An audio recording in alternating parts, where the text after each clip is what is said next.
Hi, I'm CJ and this is my RC channel. Okay, so I'm just going to use a little Loctite on each of these.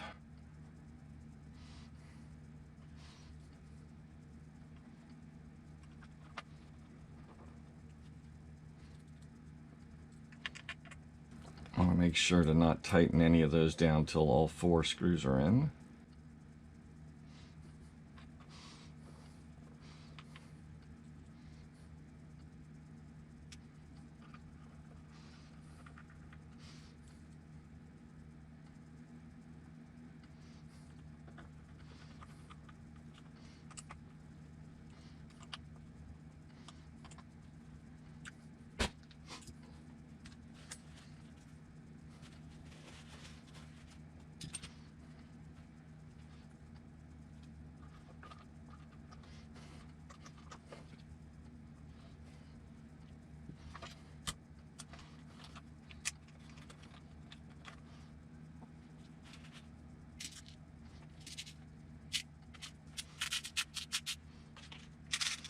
These look like titanium, but they're just stainless steel.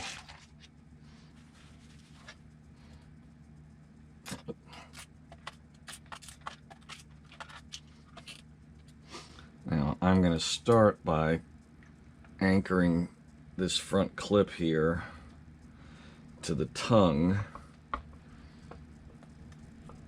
but I'm not going to tighten it down tight. I'm just going to position it with these 2 screws so that it's easier to work on as I move around to the other locations underneath.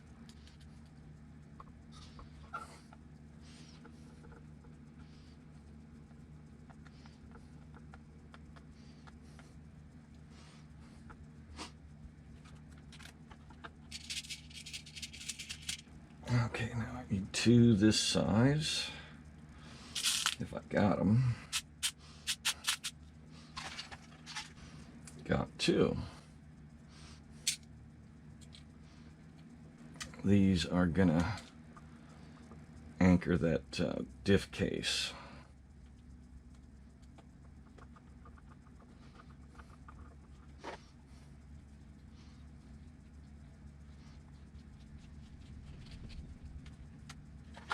Actually, those could be shorter.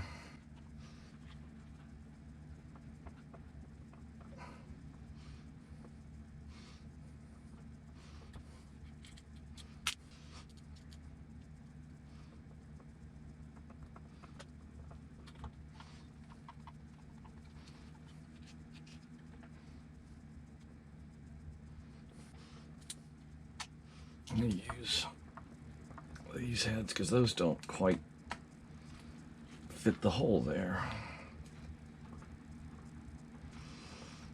They'd probably be fine if they were dropped in first before I put this in place.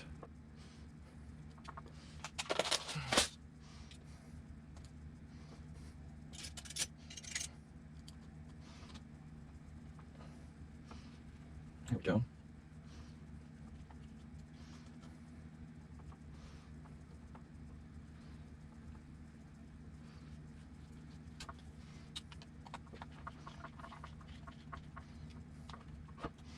Let's see, I may need to check the book.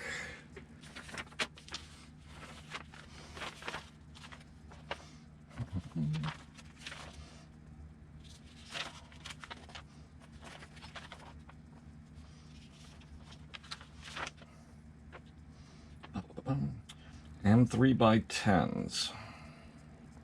4 of them. Great. It's nice that they provide us this reference. Most of these kits come with a itty-bitty little book like this with very little information in it.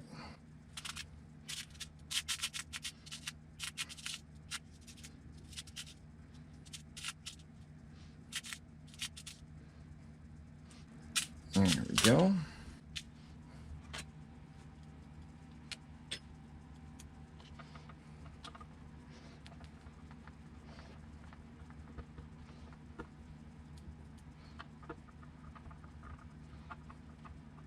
One of the nice things is, if you do decide to do what I'm doing here and you don't have all the hardware you want, or you're not sure how much you need and you want to find out in case you need to buy some, you can take that manual and just create a list of the various screw lengths and head types, you know, flathead, button head, etc., and then the various lengths, and then just count them up.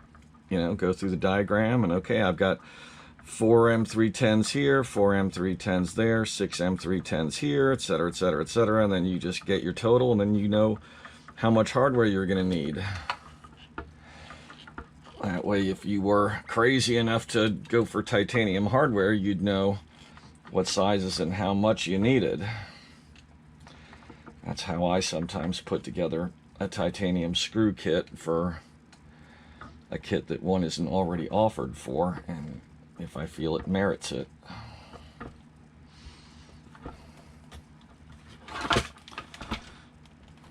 Great.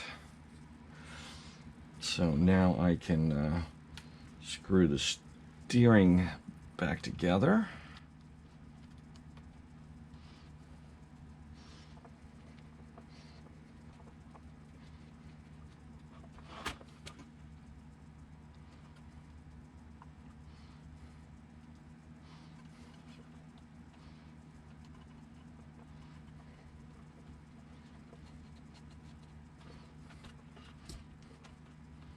Suspension is nice and smooth.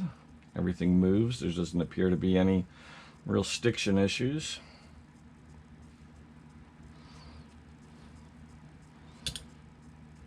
So as long as I'm looking at the car from here, I might as well take these off.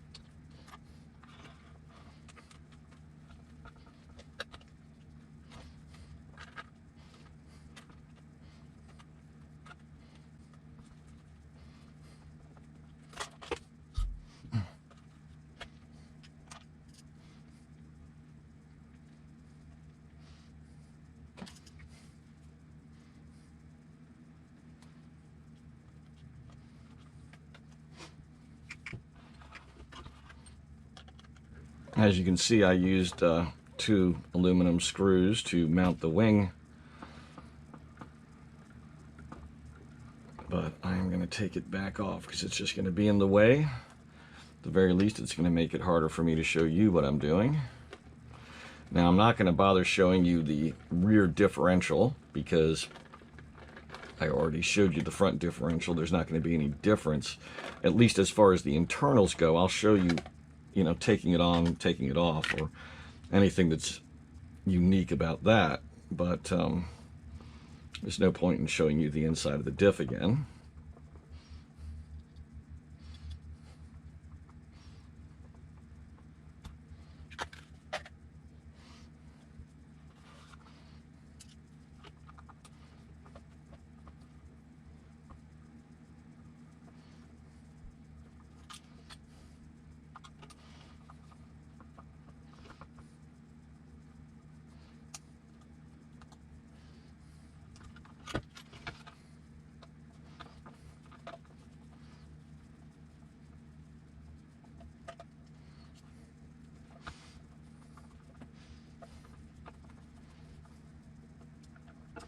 And that's all there is to it, guys.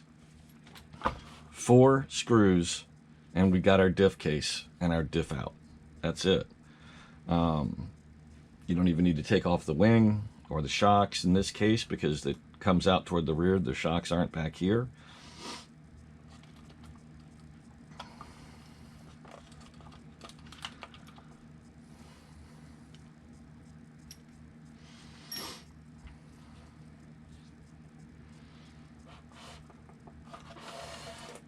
Okay, so I'm going to be doing a diff rebuild, and then it's on to shock absorbers. So again, no point in showing you the rear diff. I might as well put this little front bumper on though. And I just love banging my head against the camera. Sorry about that.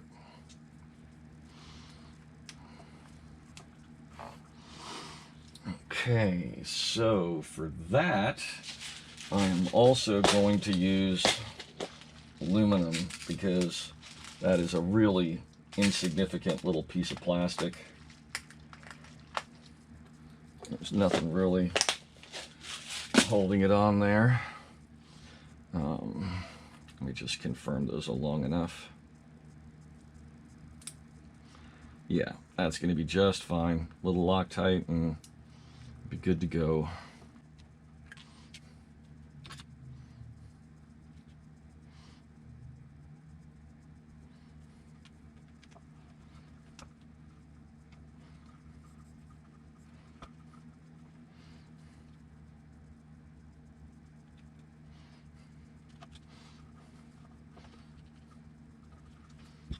See? All done. Looks nice too.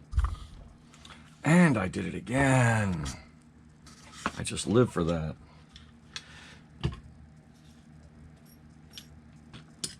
Okay, I'm stopping the video. I'm going to rebuild this with the 12,500 fluid, and I'll be back.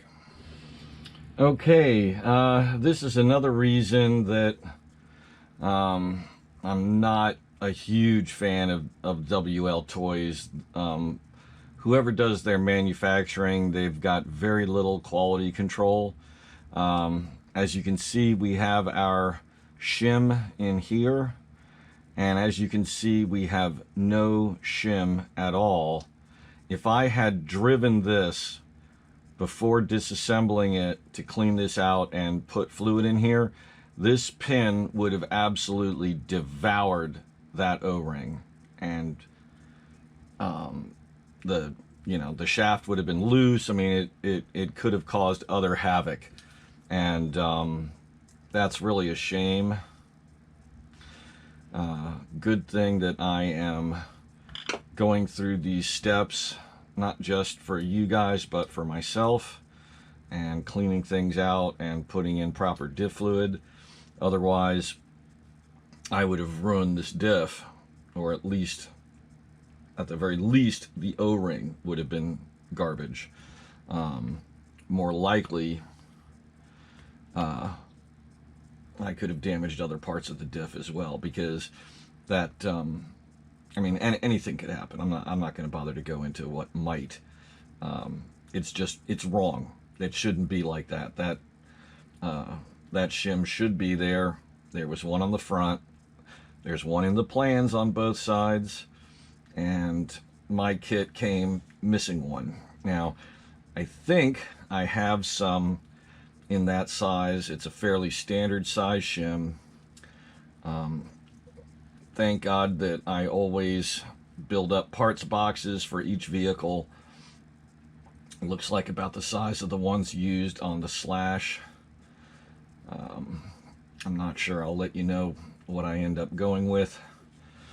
But it is really bogus. And I mean, that's an obvious thing, you know, when you're about to put this thing together and you can see the O-ring, and every other time you've looked at it, you've seen this, and now you're not seeing the shim. You know, they're just not checking. There's just not enough quality control, not enough checks and balances, or whatever, however you want to describe it.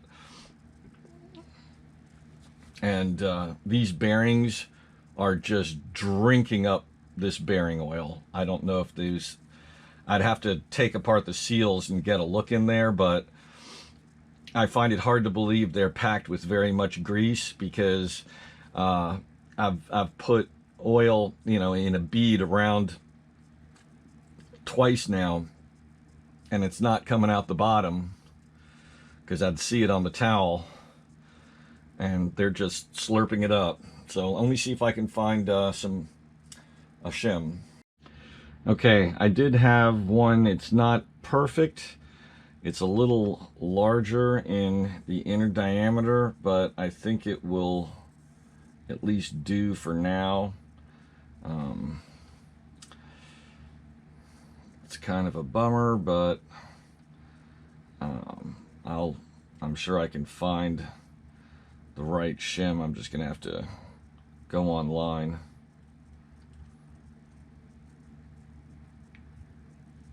So anyway, again, I'm just making you watch something I already watched. So I just wanted to show you that problem, and this is why you want to take these cars apart and check them out and make sure that they, you know, are really ready to go, that they're not, you know, that the bearings aren't dry, that the diffs aren't dry, things like that.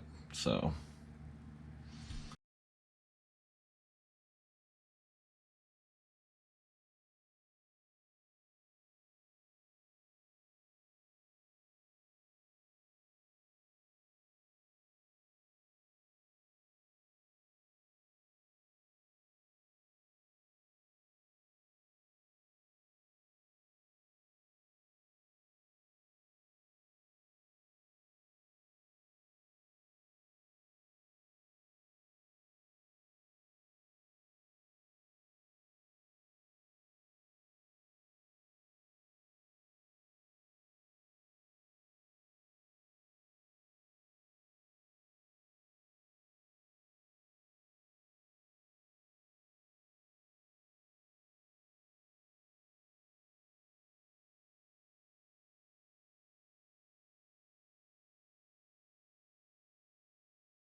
Okay, more things that didn't really pass muster. Several of these shocks are leaking already, and I haven't even driven the thing. The lower shock caps here aren't tight. One of them was more than a full turn loose. So things to, you know, check on. Don't drive these cars right away. Simple as that.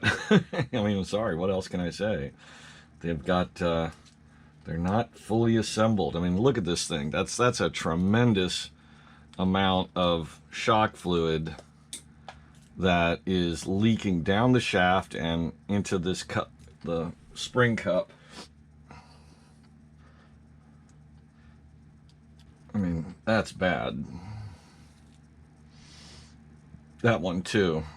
And again, it more than a quarter turn untightened. This one was actually tightened somewhat, but it still seems to be leaking. So I'm going to need to do all of these. I'm going to go ahead and stop the video. I'm going to do a disassemble and a clean, and start from fresh parts. And I recommend you guys do the same. Yet another major issue, and this would account for the leakage. I don't know who they have doing this or what even rudimentary training they're given.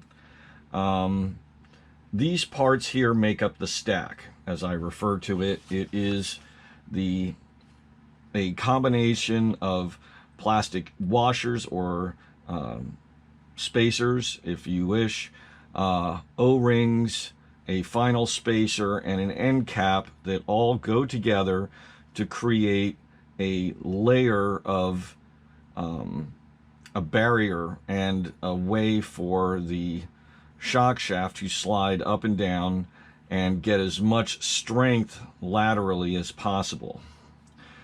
Now, whoever isn't doing this isn't even looking at the diagrams that come with the kit. I've built tons of shocks, and you always have O-ring, spacer, O-ring, top cap, like that. It'll be easier to do it this way. So, O-ring, spacer, O-ring, top spacer, like that. Okay? The way these were assembled, all four of them, was spacer, O-ring, O-ring, large spacer, like that. That's ridiculous. That doesn't even make sense that you would put an O-ring against another O-ring.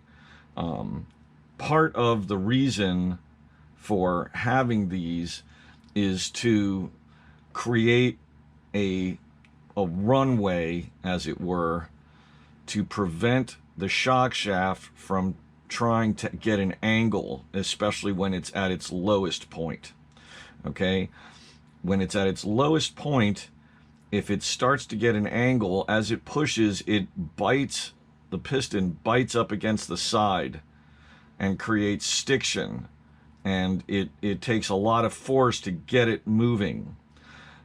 When you have an initial aperture, there's a hole there where this comes through, then you have a spacer with an O-ring, you have an O-ring, a spacer, and then another O-ring, and then another spacer. Those two spacers, separated by the O-rings, create a layer of gates, as it were, to prevent the shock shaft from angling as much.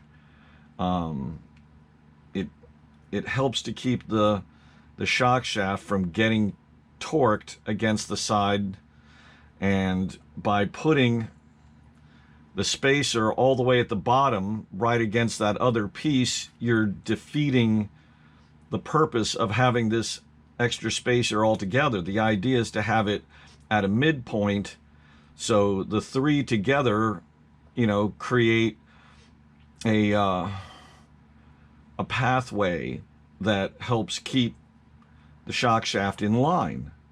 And also, you're not getting proper compression on the O-rings because you want a flat surface on either side of the O-ring to help make it expand inward and create a seal against the shaft.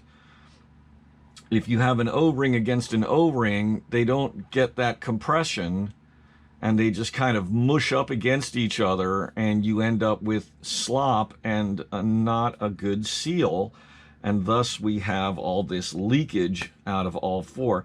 Plus, with the caps not tightened down, you're really not compressing the O-rings properly. Again, you're ending up with this same issue. So, this is not a problem with the design of the vehicle. This is a problem with whoever is assembling this kit. And I've found several things now that are problems. And it's just, they've done a lot of work to make a nice kit, nice shocks. We've had a missing shim in the diffs that is going to destroy an O-ring and have leakage. That's terrible, because they went through the problem of creating a proper diff with 2 O-rings and a paper gasket. They've got a half decent set of shocks here. They're not the highest quality. For example, having these little pins here to keep the shock pistons from getting away. Most shocks have C-clips or a threaded end and a small nut. But this is cheap, inexpensive, and it's totally functional. They gave us 2 O-rings and a deeper seat here that makes a much better shock. Their old shocks on their 12 scalers only have 1 seal, 1 O-ring. And that just doesn't give you the level of performance that you get from a pair. So they gave us a pair, but the guy who's assembling it put them together like an idiot. I mean, not even thinking. So anyway, I'm going to reassemble these correctly. And that's one of the front ones. So let me show you how I put shocks together. And if you've watched my other videos, you've seen me do this, but I'm going to show you again. So let me see if this wrench is too big.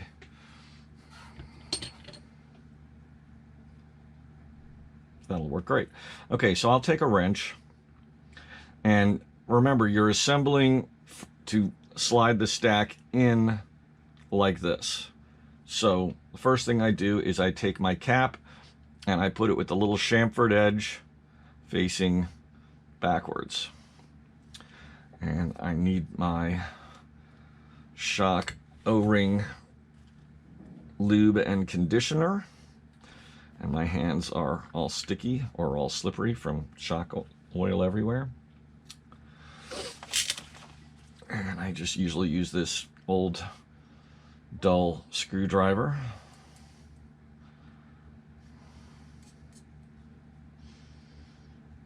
And I take the first seal and I slide it down, and then I slide the spacer, and usually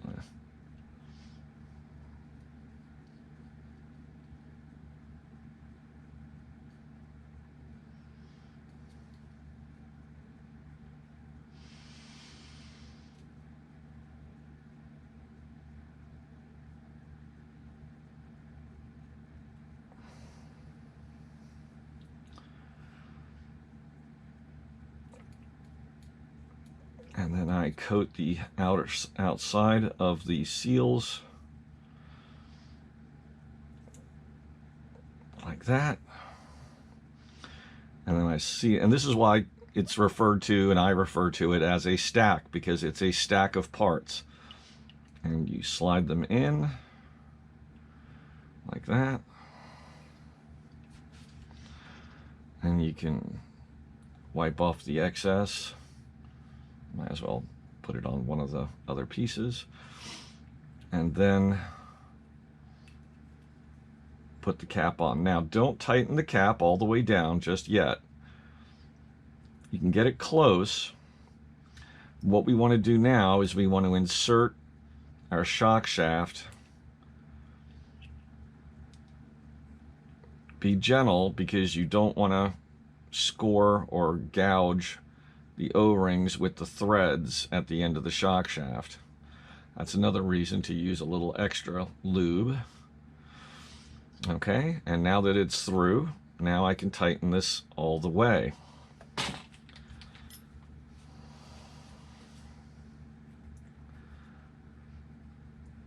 So now we have a properly set up shock absorber. And eventually, I may either replace these shocks with a better shock, like some TLRs or something, but if I keep them, I will probably replace these with the TLR X seals or associated X seals. They are the same size and the same shock diameter, 3mm shock diameter, so their X seals should fit just fine in here. So I'm going to set this aside for now. I'm going to do the rest of them, Once I'm done with that, I'm going to screw the eyelets on, and then I'll fill them all with fluid and get the air out of them, and we'll move forward from there. So the shocks are done.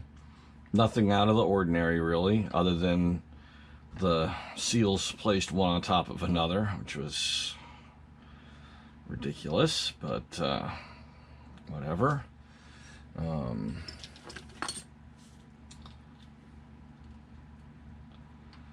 These eyelets are a little stiff on some of them, but that's acceptable, I guess. Let's go ahead and put the shocks back on. Actually, it'll probably be easier to put them on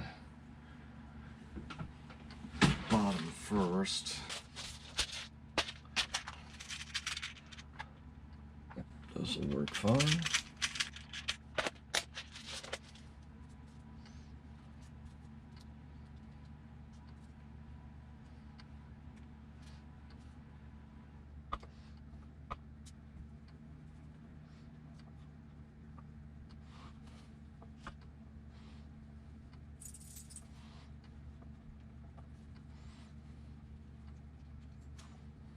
See, that's the problem with having these things be sticky, is that you don't get a good movement. I'm going to take that out and figure out what's going on there.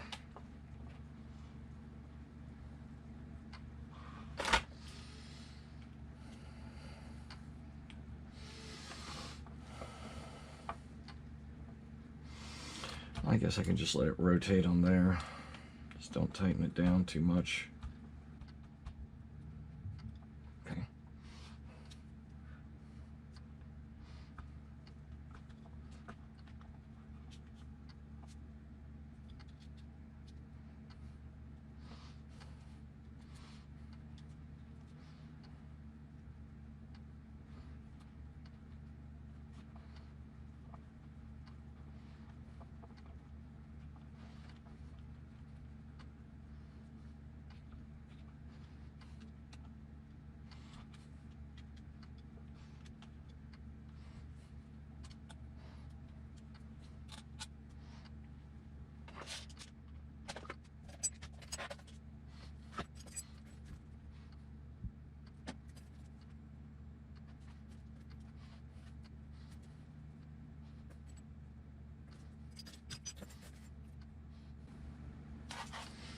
Good, I've got some hex replacements for these Phillips heads.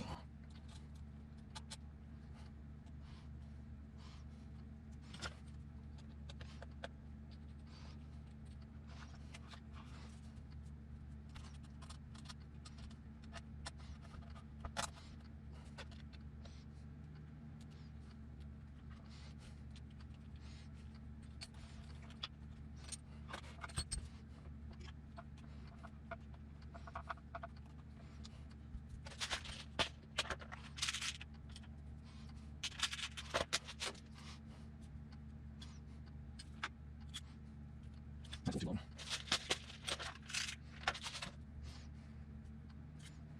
That's a little short.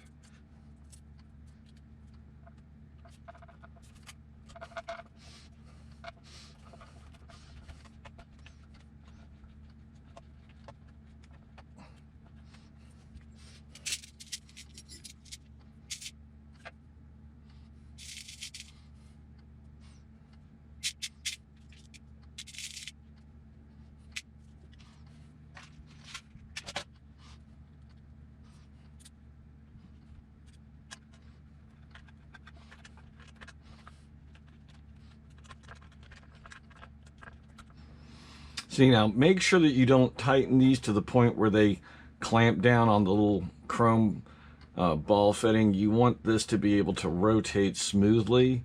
If it doesn't, your suspension is going to act just like you've got some binding, you know, anywhere. Like if you had binding at the turnbuckles or binding at the kingpins.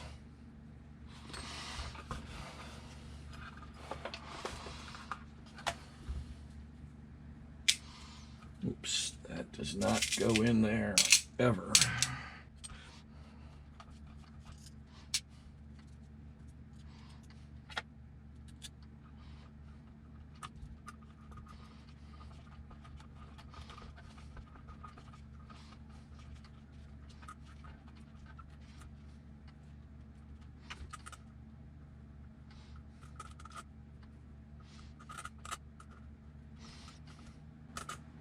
No, not long enough.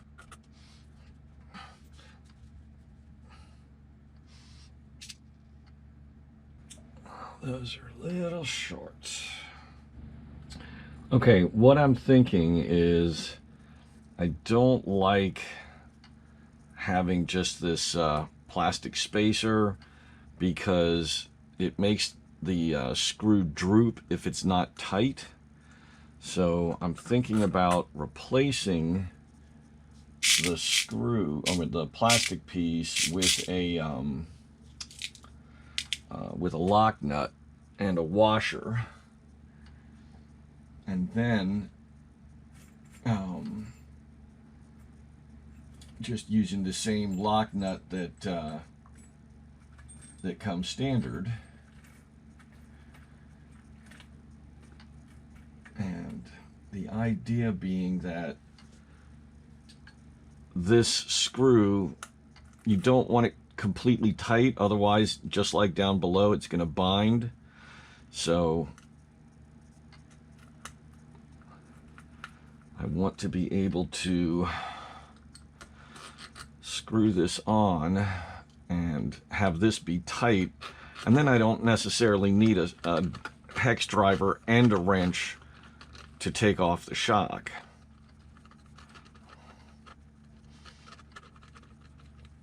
Let me see if I've got my distance correct. Okay, see, now that's tight, so that isn't going to droop. I can slide this on. It's not going to make contact. The cap isn't going to touch this, so I've got my distance right. And now I can take this lock nut here and just tighten it till it's snug, and then back it off a little bit. The nylon locking ring keeps it from undoing itself, and then the shock stays right where I need it. It's not the best solution, but it's better than what I've got, so I'm gonna do it.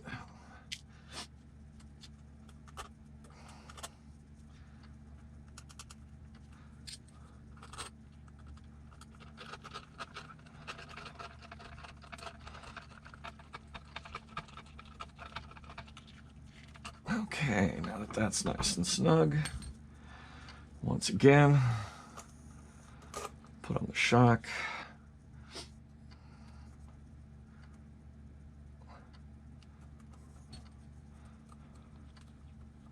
Put on the nut, back it off, 1/8 of a turn, and we've got good suspension. Okay, so time to put wheels and tires back on.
It's got some droop. Front's got a lot of droop. Might need to go a little heavier spring up front, but I'm going to start by doing some preload adjusting.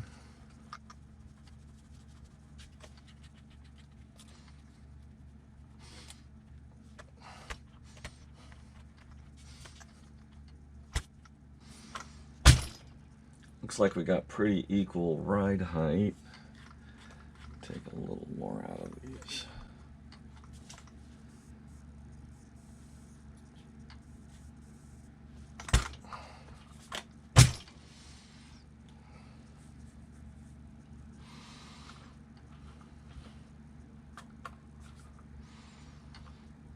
Might want to go soft. Well, I don't have a battery in here, so that's a factor too. So, and that's a light battery.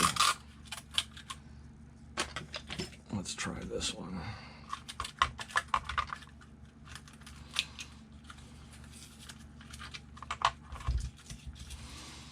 I need to sit down and draw up the 3D printable brackets for this.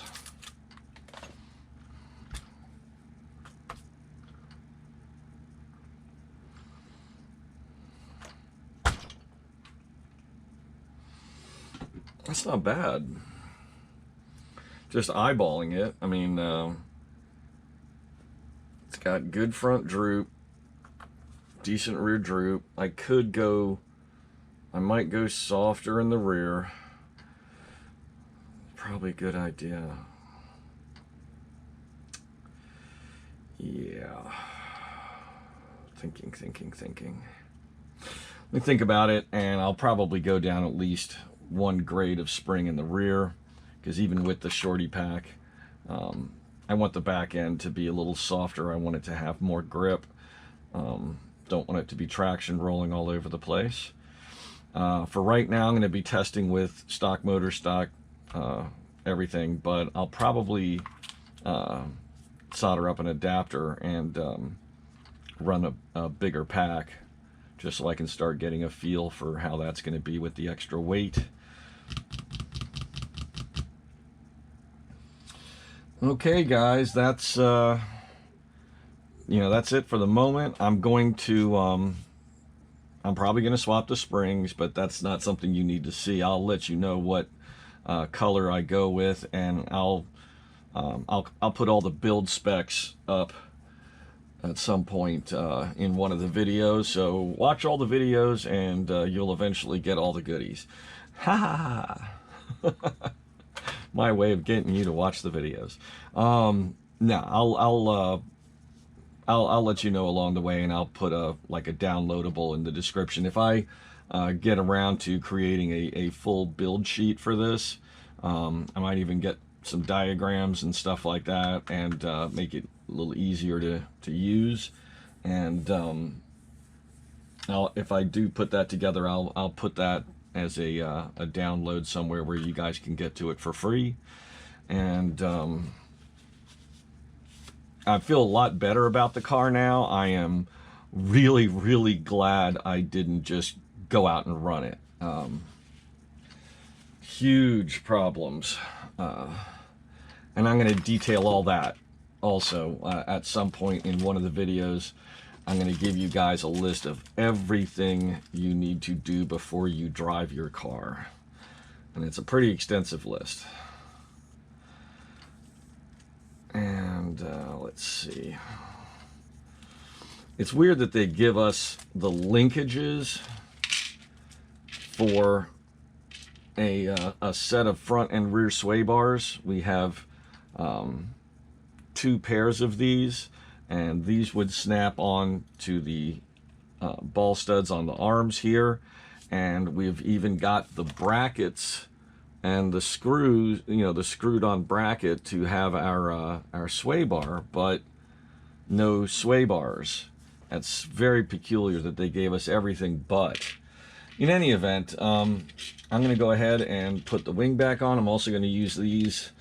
They give us some nice little conicaled washers, and I was using aluminum, but since these are for flatheads, they give us some screws, but they are Phillips, and I'm trying to get rid of all the Phillips hardware. So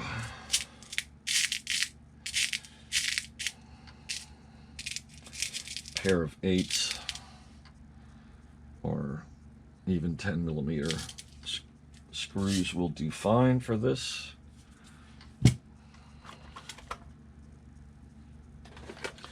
I'm also going to be setting up the body to Velcro onto the chassis. It's pretty much a standard race way of doing it.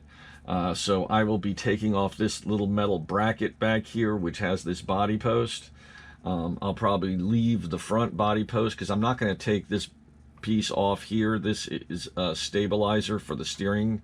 So that needs to stay. So I'm going to leave this little plastic piece here, and that'll just be like something to help orient the front of the body. But the body's just going to attach by some Velcro tabs along the side, so I can ditch the weight of that little metal piece right there.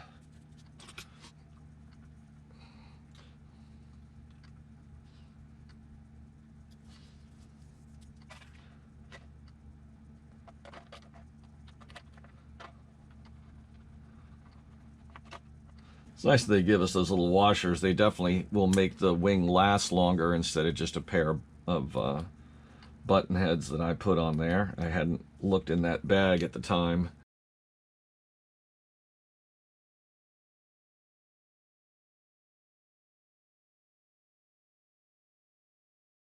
Okay, wing installed. So I'm going to go ahead and stop here. I'm going to unscrew the two battery brackets. I'm going to measure them up in CAD and print up some parts, and I will, when the video starts up, I'll be installing those and showing you how that works. But just to kind of do a recap, I've rebuilt the shocks. I left stock seals. I replaced the springs, and I have changed the fluid to weights that I'm going to use. I'll give you all those numbers later. I rebuilt the diffs. When I was rebuilding the diffs, one of the diffs was missing one of the shims over the O-ring, and the pin would have ripped the O-ring to shreds if I had run it right out of the box, and that would have been a shame. So I found a shim in my one of my parts boxes for a different car that is close enough to the right size to work for now, but it's definitely a replace item I need to get.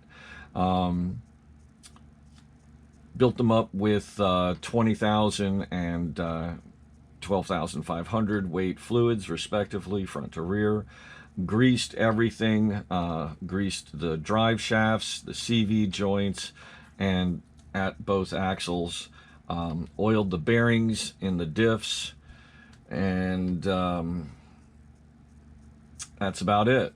So I inspected what was under here, which is a gear that weighs almost 3.2 ounces. It's this huge chunk of metal that weighs more than any other single piece on this car. It weighs almost as much as the motor, for God's sakes. I don't know if they're putting that in there to have something that's like a flywheel that provides some momentum. I don't know what their logic is behind that, because it is just ridiculously heavy. But my goal is to replace that, see if I can fit a center diff in here from another car, or a slipper clutch. I'd prefer diff to slipper clutch, but yeah. Another option would be to take that thing and take it to a machine shop and have them mill a ton of metal off it and then balance it. I don't have any idea what that would cost. Probably more than I'd want to spend on that. But anyway, that's the only other thing I can think of to do for that. So we're kind of stuck. I hope you enjoyed this video. Please click like and please subscribe to my channel.